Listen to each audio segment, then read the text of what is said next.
Hello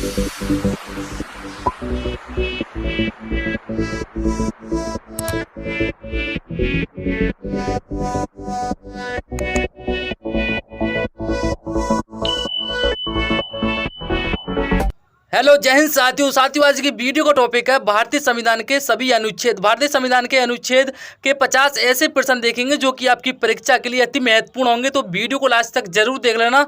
साथियों मैंने इस वीडियो में सभी क्वेश्चन सिलेक्टेड और इम्पोर्टेंट लिए हैं, तो वीडियो को लास्ट तक जरूर देख लेना। मैं गारंटी के साथ कहता हूँ आपकी इस वीडियो से 3 से 4 नंबर बिल्कुल पक्के हो जाएंगे। तो चलिए वीडियो को शुरू करते हैं अपने फर्स्ट क्वेश्चन के साथ। फर्स्ट क्वेश्चन है हमारा, संविधान द्वारा अंतिम रूप से पारित संविधान में कुल कितने अनुच्छेद तथा अनुसूचियां हैं? तो साथियों इसका राइट आंसर ऑप्शन ए हो जाएगा, 395 अनुच्छेद और 12 अनुसूचियां। चलिए इंपोर्टेंट पॉइंट को देख लेते हैं। भारतीय संविधान 22 भागों में विभाजित है तथा इसमें 395 अनुच्छेद एवं 12 अनुसूचियां हैं। चलिए नेक्स्ट प्रश्न देखते हैं। वर्तमान समय में 2023 भारतीय संविधान धाराओं की कुल संख्या कितनी है? तो इसका राइट आंसर ऑप्शन सी हो जाएगा, 448 धारा। चलिए नेक्स्ट प्रश्न देखते हैं साथियों। भारतीय अर्थ राज्यों का एक संघ होगा इस संविधान के किस अनुच्छेद में अंकित है? साथियों बताइए इसका सही आंसर क्या हो जाएगा? तो इसका सही आंसर ऑप्शन ए हो जाएगा, अनुच्छेद 1। चलिए नेक्स्ट प्रश्न देखते हैं। वर्तमान समय में भारतीय संविधान में गणना की दृष्टि से कुल कितने अनुच्छेद और अनुसूचियां हैं? तो इसका सही आंसर ऑप्शन डी हो जाएगा, 448 अनुच्छेद और 12 अनुसूचियां। चलिए नेक्स्ट प्रश्न देखते हैं। नौकरियों तथा शैक्षणिक संस्थाओं में समाज के कमजोर वर्ग के लिए आरक्षण उपलब्ध कराने के लिए केंद्र सरकार को संविधान का कौन सा अनुच्छेद अधिकार प्रदान करता है? तो दोस्तों इसका सही आंसर ऑप्शन बी हो जाएगा, अनुच्छेद 16। भारतीय संविधान का कौन सा अनुच्छेद राष्ट्रपति पद के लिए पुनः निर्वाचन की योग्यता निर्धारित करता है? तो इसका सही आंसर ऑप्शन डी हो जाएगा, अनुच्छेद 57। चलिए नेक्स्ट प्रश्न देखते हैं। भारतीय संविधान के किस अनुच्छेद में प्रेस की स्वतंत्रता दी गई है? तो बताइए साथियों उसका सही आंसर क्या हो जाएगा? तो इसका सही आंसर ऑप्शन डी हो जाएगा, 19। चलिए नेक्स्ट प्रश्न देखते हैं।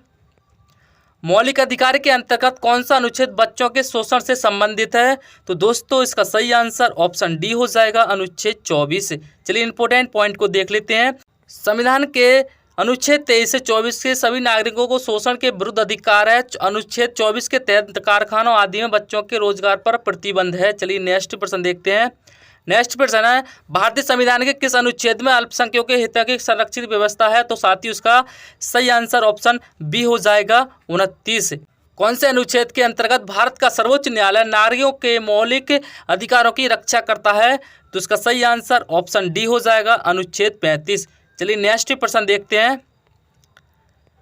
भारतीय संविधान के अंतर्गत कार्यप्रणाली राज्य की अवधारणा निम्न से किस अनुच्छेद में वर्णित है? तो साथियों इसका सही आंसर ऑप्शन बी हो जाएगा, अनुच्छेद 39। चलिए नेक्स्ट प्रश्न देखते हैं। भारतीय संविधान के अनुच्छेदों में राज्य के नीति निर्देशक तत्वों का उल्लेख है? तो साथियों इसका सही आंसर ऑप्शन बी हो जाएगा, अनुच्छेद 36 से 51 तक। चलिए इंपोर्टेंट पॉइंट को देख लेते हैं। भारतीय संविधान के अनुच्छेद 36 से 51 तक राज्यों के नीति निर्देशक तत्व शामिल किए गए हैं। भारतीय संविधान के भाग 3 तथा 4 मिलकर संविधान की आत्मा तथा चेतना कहलाते हैं। इन तत्वों में संविधान तथा सामाजिक न्याय के दर्शन का वास्तविक तत्व निहित है। चलिए नेक्स्ट प्रश्न देखते हैं। कौन सा अनुच्छेद राज्य सरकार को ग्राम पंचायत के गठन का निर्देश देता है? तो साथियों इसका सही आंसर ऑप्शन डी हो जाएगा, अनुच्छेद 40। चलिए इंपोर्टेंट पॉइंट को देख लेते हैं साथियों। भारतीय संविधान के अनुच्छेद 40 में राज्यों को पंचायतों के गठन का निर्देश दिया गया है। 1993 में संविधान के 73वां संविधान संशोधन अधिनियम 1992 करके पंचायत राज व्यवस्था को संवैधानिक मान्यता दे दी गई। चलिए नेक्स्ट प्रश्न देखते हैं। 42वें संशोधन द्वारा संविधान के किस अनुच्छेद में मौलिक कर्तव्यों को जोड़ा गया है?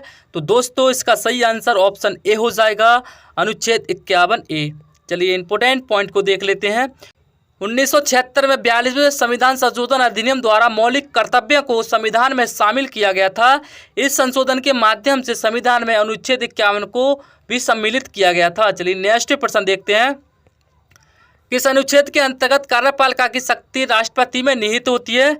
तो साथियों इसका सही आंसर ऑप्शन ए हो जाएगा, अनुच्छेद 53। चलिए नेक्स्ट प्रश्न देखते हैं।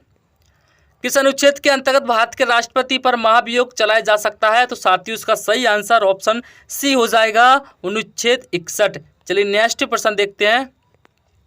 मंत्रीगण सामूहिक रूप से लोकसभा के प्रति उत्तरदायी संविधान के किस अनुच्छेद में अंतर्गत है? बताइए साथियों, इसका सही आंसर ऑप्शन ए हो जाएगा, अनुच्छेद 75। चलिए नेक्स्ट प्रश्न देखते हैं। निम्नलिखित में से कौन सा अनुच्छेद भारत के महान्यायवादी की नियुक्ति से संबंधित है? तो दोस्तों इसका सही आंसर ऑप्शन सी हो जाएगा, अनुच्छेद 76। चलिए इंपॉर्टेंट पॉइंट को देख लेते हैं। भारत का महान्यायवादी भारत सरकार का मुख्य कानूनी सलाहकार तथा भारतीय उच्च न्यायालय में सरकार का प्रमुख वकील होता है। भारत के महान्यायवादी अनुच्छेद 76 की नियुक्ति भारत के राष्ट्रपति द्वारा की जाती है। इंपॉर्टेंट है, याद करके रखना। चलिए नेक्स्ट प्रश्न देखते हैं। संविधान के किस अनुच्छेद के तहत राष्ट्रपति लोकसभा को भंग कर सकता है? तो साथियों इसका सही आंसर ऑप्शन बी हो जाएगा, अनुच्छेद 85। नेक्स्ट प्रश्न है, किस अनुच्छेद के द्वारा संसद की संयुक्त बैठक का प्रावधान किया गया है? तो दोस्तों इसका सही आंसर ऑप्शन बी हो जाएगा, अनुच्छेद 108। चलिए नेक्स्ट प्रश्न देखते हैं। संविधान के किस अनुच्छेद में धन विधेयक की परिभाषा दी गई है? तो साथियों इसका सही आंसर ऑप्शन सी हो जाएगा, अनुच्छेद 110 से। चलिए नेक्स्ट प्रश्न देखते हैं। कौन सा अनुच्छेद संसद के दो अधिवेशनों के बीच 6 महीने के अंतर्गत की अनिवार्यता का उल्लेख करता है? तो दोस्तों इसका सही आंसर ऑप्शन बी हो जाएगा, अनुच्छेद 85। चलिए नेक्स्ट प्रश्न देखते हैं। लोकसभा एवं राज्यसभा के संयुक्त अधिवेशन के विषय में प्रावधान संविधान के किस अनुच्छेद में किया गया है? तो दोस्तों इसका सही आंसर ऑप्शन ए हो जाएगा, अनुच्छेद 108। चलिए नेक्स्ट प्रश्न देखते हैं। कौन सा अनुच्छेद भारत के संचित कोष से संबंधित है? तो साथियों इसका सही आंसर ऑप्शन डी हो जाएगा। भारतीय संविधान का कौन सा अनुच्छेद भारत के राष्ट्रपति में अध्यादेश जारी करने की शक्ति प्रदान करता है? तो दोस्तों इसका सही आंसर ऑप्शन ए हो जाएगा, अनुच्छेद 123। चलिए नेक्स्ट प्रश्न देखते हैं। संविधान के किस अनुच्छेद में सर्वोच्च न्यायालय के न्यायाधीश पर महाभियोग चलाए जाने का प्रावधान है? तो दोस्तों इसका सही आंसर ऑप्शन सी हो जाएगा, अनुच्छेद 124। चलिए नेक्स्ट प्रश्न देखते हैं। राष्ट्रपति सर्वोच्च न्यायालय से संविधान के 21 अनुच्छेद के अंतर्गत परामर्श ले सकता है? तो साथियों इसका सही आंसर ऑप्शन बी हो जाएगा, अनुच्छेद 143। चलिए नेक्स्ट प्रश्न देखते हैं। संविधान के किस अनुच्छेद में सर्वोच्च न्यायालय अपने द्वारा सुनाए गए किसी भी निर्णय या आदेश का पुनरावलोकन कर सकता है? तो दोस्तों इसका सही आंसर ऑप्शन बी हो जाएगा, अनुच्छेद 137। चलिए नेक्स्ट प्रश्न देखते हैं। किस अनुच्छेद के तहत उच्चतम न्यायालय द्वारा तय किया गया कानून भारत के राज्य क्षेत्र के भीतर सभी अदालतों पर बाध्यकारी होता है? तो दोस्तों इसका सही आंसर ऑप्शन डी हो जाएगा, अनुच्छेद 141। चलिए नेक्स्ट प्रश्न देखते हैं। किस अनुच्छेद में सर्वोच्च न्यायालय और उच्च न्यायालय को न्यायिक पुनरावलोकन की शक्ति प्रदान की गई है? तो दोस्तों इसका सही आंसर ऑप्शन ए हो जाएगा, अनुच्छेद 32। चलिए नेक्स्ट प्रश्न देखते हैं। भारतीय संविधान के किस अनुच्छेद के तहत अधीनस्थ न्यायालय या जिला न्यायालय का प्रावधान किया गया है? तो दोस्तों को सही आंसर ऑप्शन डी हो जाएगा, अनुच्छेद 233 के तहत। प्रश्न देखते हैं। भारतीय संविधान का कौन सा अनुच्छेद संवैधानिक प्रावधानों की संघीय संसद राज्य विधान पालिकाओं द्वारा बनाए गए नियमों कानूनों पर प्राथमिकता प्रदान करती है? तो दोस्तों इसका सही आंसर ऑप्शन सी हो जाएगा, 245। चलिए नेक्स्ट प्रश्न देखते हैं। किस अनुच्छेद के तहत केंद्र के पास गैर विशिष्ट शक्तियां हैं? तो दोस्तों इसका सही आंसर ऑप्शन बी हो जाएगा, अनुच्छेद 248। चलिए नेक्स्ट प्रश्न देखते हैं। राज्यों द्वारा प्रार्थना करने पर भारत की संसद उन राज्यों के लिए किस अनुच्छेद के अंतर्गत कानून बना सकती है? तो दोस्तों इसका सही आंसर ऑप्शन डी हो जाएगा, अनुच्छेद 252। चलिए नेक्स्ट प्रश्न देखते हैं। कौन सा अनुच्छेद संसद को राज्य सूची के विषय के संबंध में कानून बनाने का अधिकार देता है? तो दोस्तों इसका सही आंसर ऑप्शन डी हो जाएगा, अनुच्छेद 249। चलिए नेक्स्ट प्रश्न देखते हैं।